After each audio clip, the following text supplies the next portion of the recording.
ये कहानी एक पंडित जी की जो राजा के दरबार में पहुंचे। राजा ने उनसे 3 प्रश्न किए कि ईश्वर जो है कैसे दिखता है, कहां तक देखता है और करता क्या है। पंडित जी ने कहा आपने मुझे बुलाया लेकिन आदर सत्कार नहीं किया। तो दूध का ग्लास मंगवाया गया। पंडित जी दूध के ग्लास में बार बार उंगली डाल करके दूध को बाहर निकाल करके देख रहे थे। राजा ने पूछा कर क्या रहे हो। पंडित जी ने कहा कि मैंने सुना है दूध में मक्खन होता है। राजा ने कहा ऐसे थोड़ा ना मिलेगा, दूध से दही बनाया जाता है, दही को मथा जाता है, फिर मक्खन मिलता है। पंडित जी ने कहा ईश्वर भी ऐसे थोड़ा ना दिखेगा, आत्मा को पवित्र करना होगा नियम से, ध्यान से, अभ्यास से, तब परमात्मा दिखाई देगा। राजा बड़ा प्रसन्न हुआ जवाब से। उसने कहा दूसरे प्रश्न का जवाब दीजिए।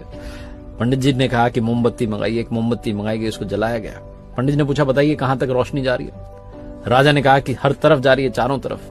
पंडित जी ने कहा बस यही, परमात्मा भी चारों तरफ देखता है, हमारे हर कर्म का हिसाब उसके पास है। फिर राजा ने कहा कि तीसरे प्रश्न का जवाब दीजिए, ईश्वर करता क्या है। पंडित जी ने कहा आप गुरु बनकर के पूछ रहे हैं कि शिष्य बनकर के। राजा ने कहा शिष्य बनकर के।